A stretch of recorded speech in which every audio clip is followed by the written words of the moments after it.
Today I will discuss about how to apply for National Interest Waiver green card process.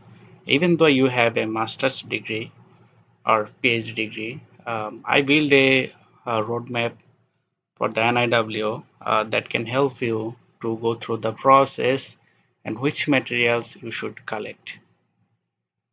So first of all, there is 5 categories of employment-based green card: EB-1, EB-2, EB-3, EB-4, and EB-5. And EB-2, most of the international students they go in the EB-2 National Interest Waiver. This is the EB-2 National Interest Waiver.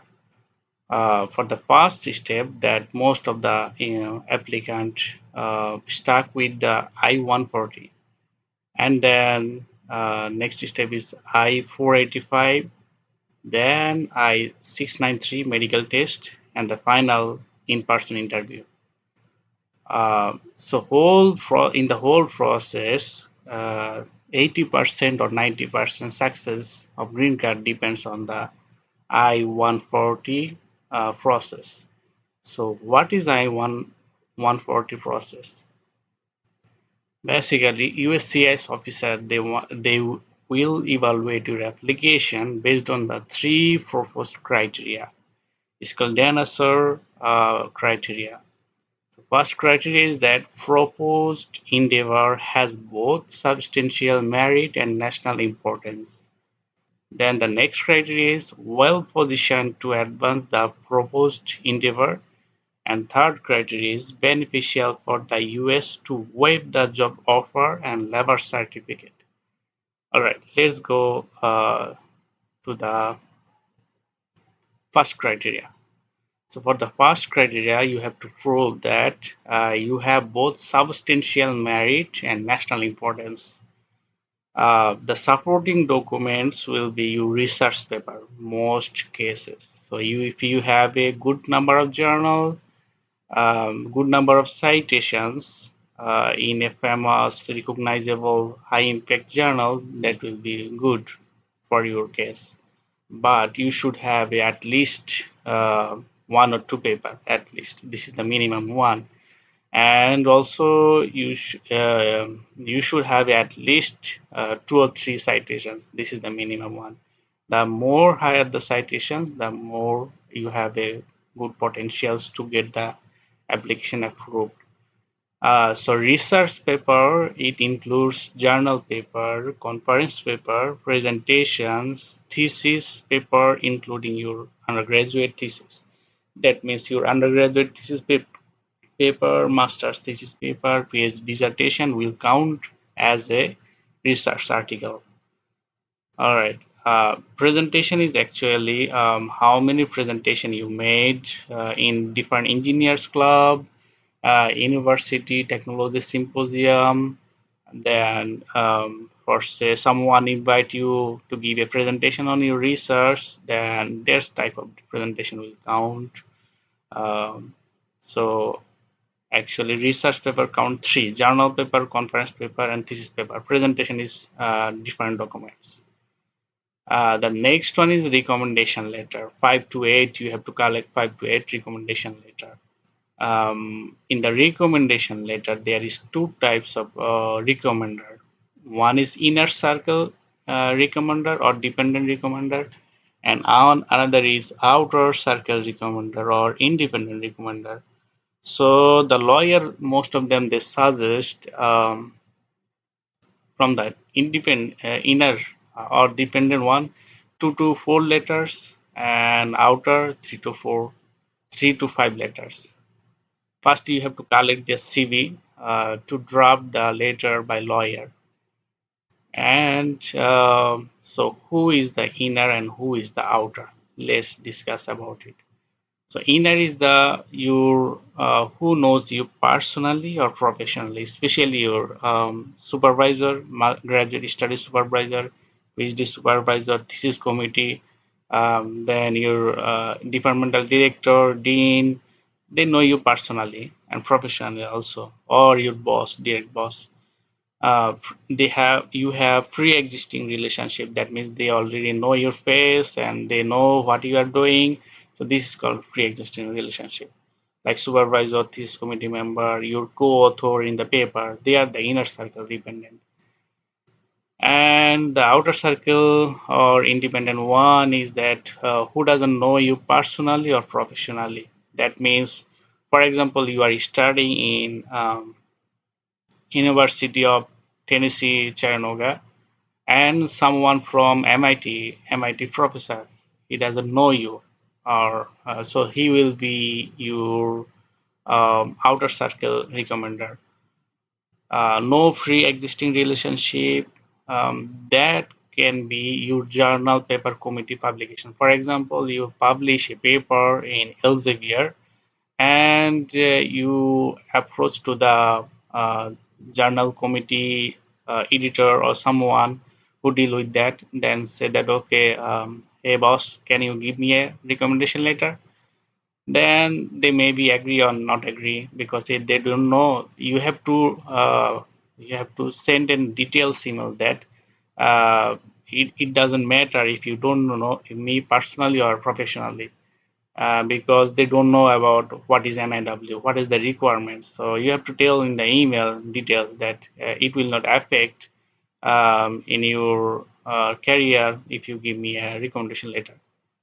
Then author who cited your paper, especially you can search in the Google Scholar that who cited your paper. So from that, you can reach to their email, say that, okay, you cite my paper, so can you give me a recommendation letter how you feel about my paper and what are the unique aspects that you feel that it will be beneficial in future for the US governments. Then lead in your research area, especially, for example, you are working on connected vehicle or driverless vehicle. Then someone from University of Alabama, Birmingham, there is a professor who has 25 of years of experience in connected vehicle or driverless vehicle. He also founder of some laboratory. Then those type of personal professor, they can give you a recommendation letter, and their recommendation letter will be count more weight than the others because they don't know you, and they will give you a very independent aspects. So it doesn't mean that you have to be almost you will get high experienced professor, but it is good that if you have a very high experienced professor, laboratory founder, and if not, then you can go for the tenure professor, assistant professor. So based on, actually the your recommendation letter will be evaluated based on the recommender CV. So if the recommender CV has a high profile, especially he is a member, president, some research journal or somewhere, have a high professional aspects in the research world, then it will evaluate more. Okay, so outer circle recommender have more weight than the inner circle recommender, because inner circle recommender they will give you that he's a good in profession, but outer circle they will not tell you that, they will not tell lie or anything that is not appropriate with your profile. Then they will give independent aspects. So here. Especially for the recommendation letter, USCIS officer they recommend from the university and the government agency, university professor and government agency and industrial leader, especially director or founder or owner of business, someone who can play a role in this field.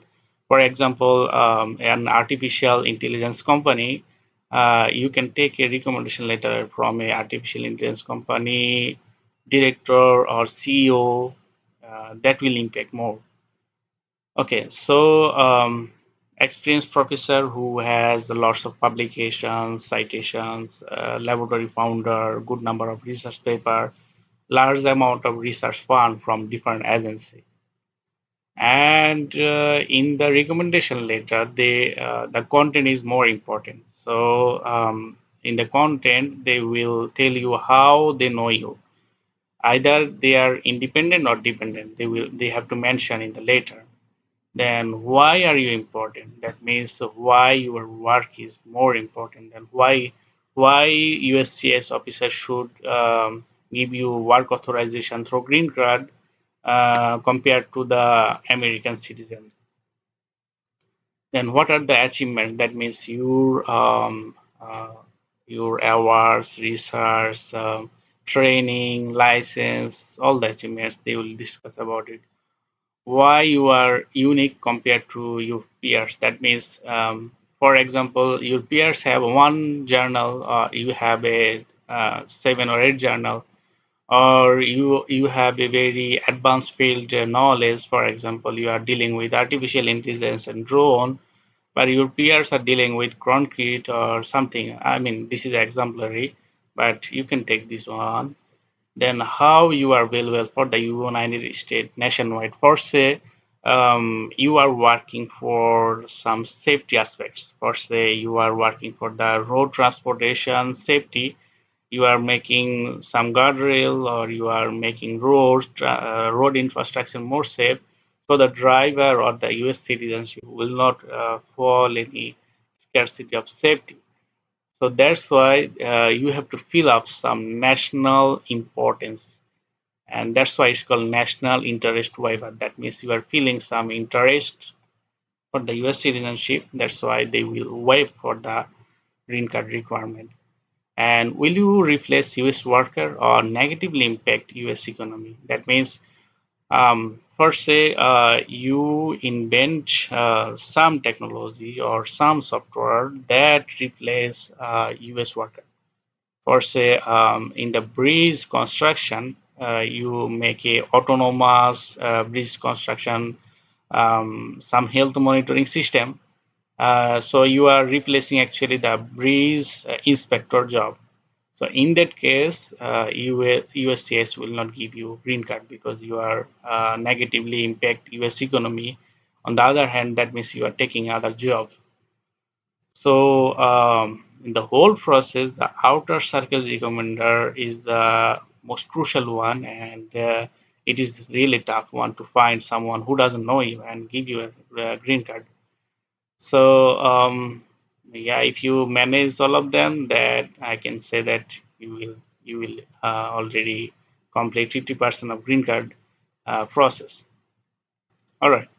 So the next documentation, degree, certificate, and transcript, bachelor, under masters, and PhD, citation, and Google Scholar profile. Of course, you should have a Google Scholar profile where your citations will be mentioned on there.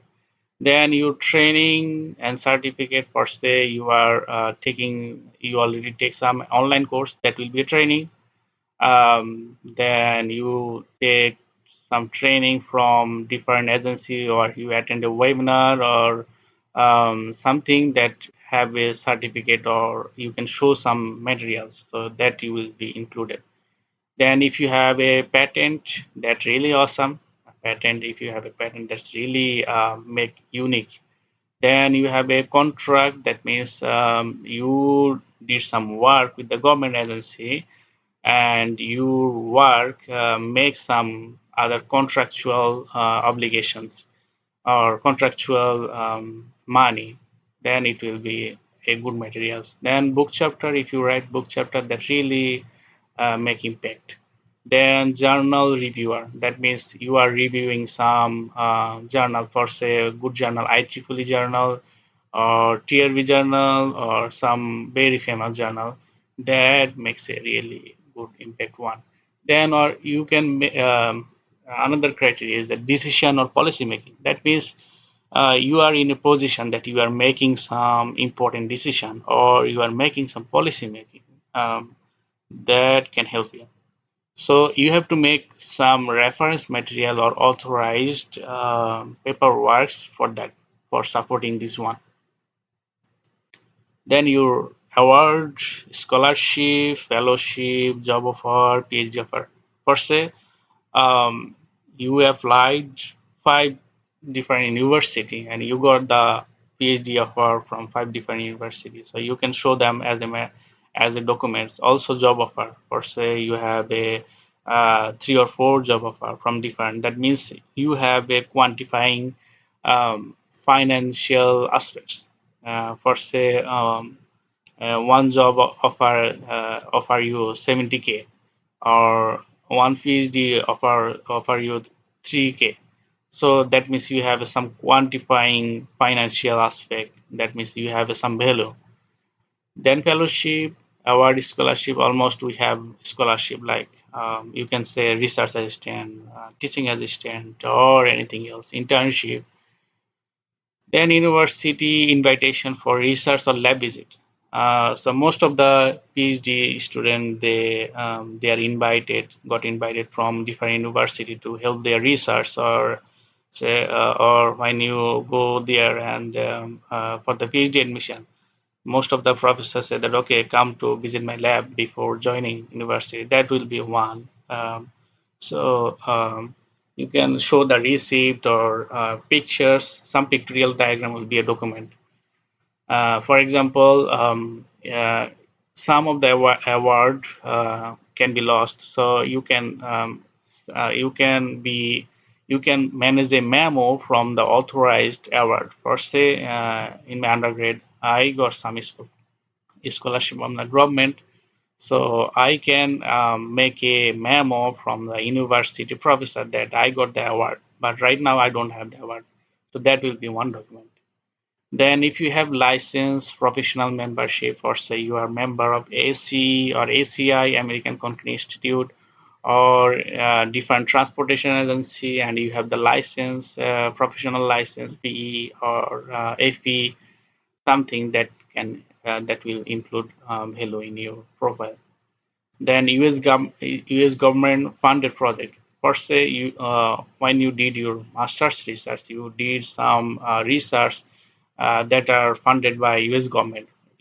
For say Arnold Oak Ridge National Laboratory, that will be government funded, or some DOT, Department of Transportation, or Energy, Department of Energy, Department of Defense.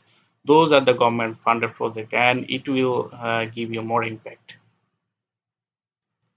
Then collect some researcher or expert comment on your publication. For say, someone sent an email that, hey, I read you this paper, and this paper is really awesome. You did a really good job. You extend the research in a diverse aspect. So this email will be a good attachment. Or expert comment means, for say, some licensed engineer and they are telling your publications that okay, his works have a very good potential in near future, or say it has a potential aspects in our field. So this type of comments will be a good materials. Also media coverage means your publications or you are writing some newspaper news, that will be a media coverage. Or university website, for say you give an interview and it was published in a university website.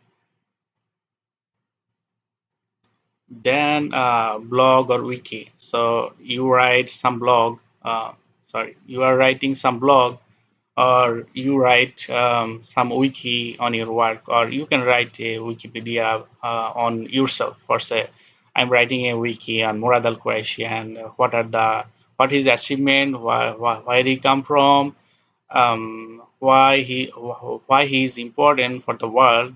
So this type of media coverage will be a good document.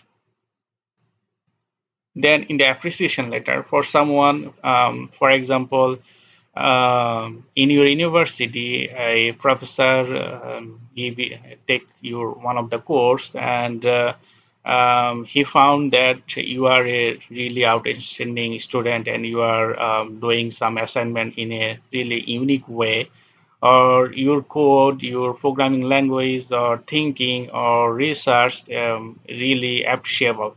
So you can take appreciation letter from them. Appreciation letter you can take any of the professional body. It doesn't matter. So appreciation letter is also one of the document. Then memo, email, receipt. Memo means to whom it may concern, like one pages document, and it will tell you first you are working in a project, research project, but as an internship. So you can write that, okay, the leading professor, I work in there. Can you give me a memo that verify that I have work already in this project? So this type of work. Email from different researcher or someone is asking for your help. Then receipt means you did something. I'm not sure about the receipt. Then the next document is self-introductory statement. You have to write a self-introductory statement telling your story, how about first 5 years or from the high school to now, what are your achievements, why you are unique, why you are distinguishable, and why you are beneficial to US. Then what are your future plan to execute your skills for the benefit of US citizens? That means I can say that I am working for the United States Smart City Plan, or I will work on the safety aspects, like that type of things. And if you go this website, most of the information I take from this website. This website is really good one. They are telling about different aspects and EB-2 requirement and advantage. Like I tell everything. These criteria substantial merit importance. So these are the reading materials. If you are interested, you can explore more from there. All right. Then fee, USCIS fee is $700, and if you click this link, you'll get the USCIS fee. Like in here, I-140 $700 right now. Before it was 580, so it was increasing. All right. The next criteria, well positioned to advance the proposed endeavor. So that means you are in a position you will keep this work in an advanced way. So it will be like current research, project development, documentations, current job responsibility, future job engagement, like that type of things. Then beneficial for the US to waive the job offer and labor certificate. That means it will, if you hire a lawyer will compile your skills, experience, educations, and they will tell everything that based on his as a person, based on his knowledge, skills, experience, it will be beneficial for the US to waive the job offer and labor certificate. Then once you get the I-140 approved, then you will go for the next step. It's called status adjustment. That means your current status will be converted to green card status. So for say F1 to green card. So for that, this is the fee, $1,140. And for that, it's simple. Once you got one I-140 approved, these are the some documentation process that you have to complete. Most recent 5 years recent, this is the recent address. Then 5 years of employment address, all educational institution address, most recent US I-94, birth certificate in English. That means if you have wife or child, then they also have to submit their birth certificate in English. If the birth certificate issued, the English certificate issued within 2 years, then you do not need to any affidavit or notary. And if it is not uh, issued within 2 years, then you have to submit an affidavit and notary. And for the affidavit and notary, there is a link you can have the format.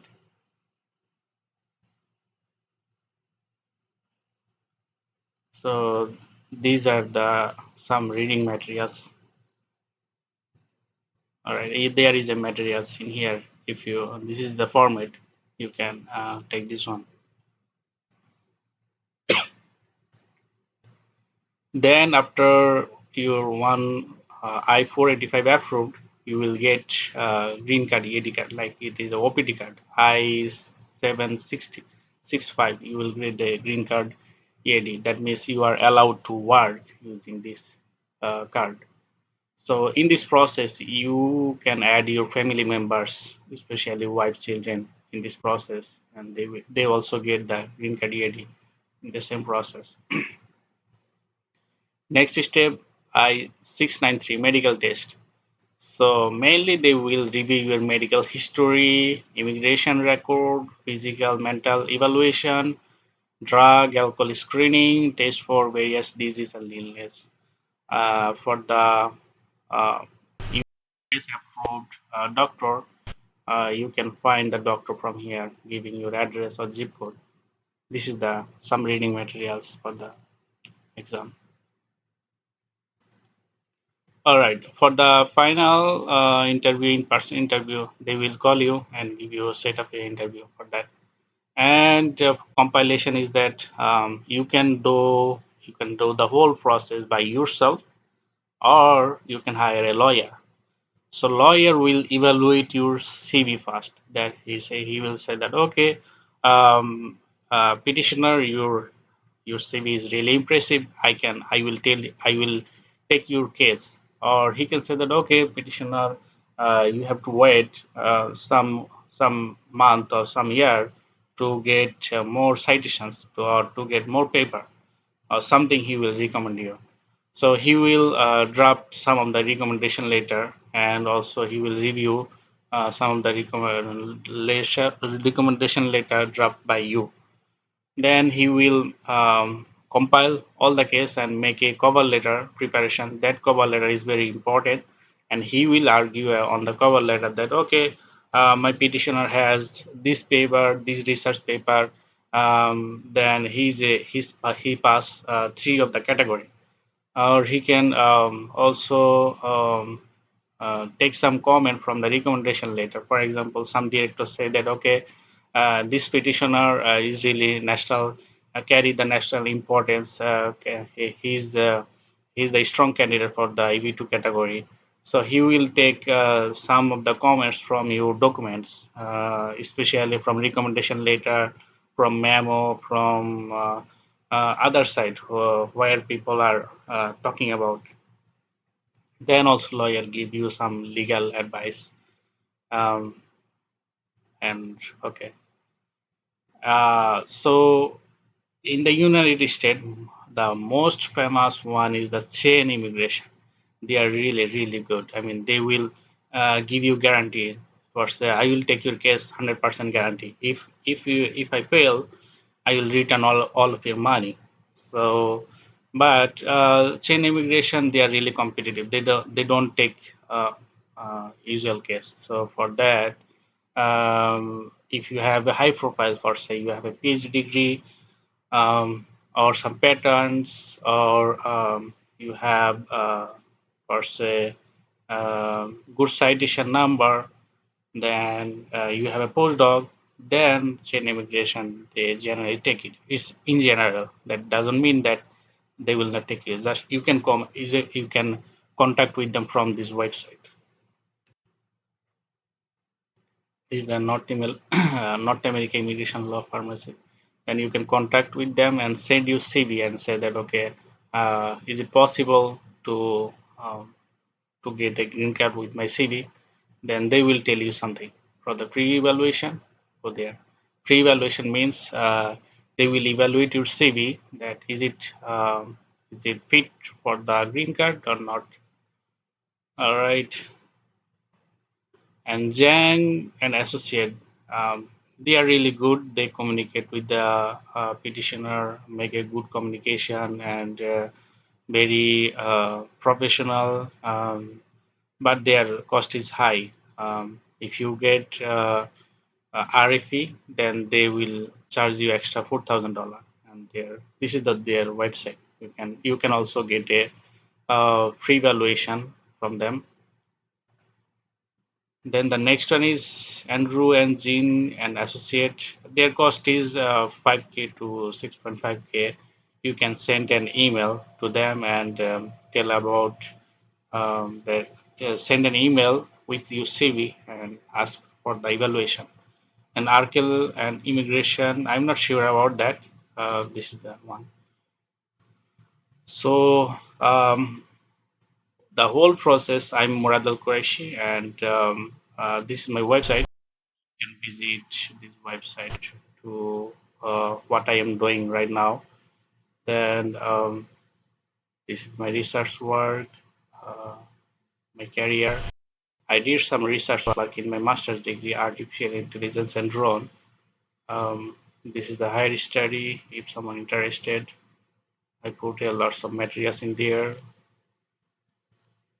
All right, and my YouTube channel. If someone is interested, what I'm doing, my YouTube channel is there. Um, Actually do some drone work, programming things, driverless vehicle, connected vehicle things. If you have time, you can subscribe my channel. All right. Thank you. If you have a question, please let me know in the comments.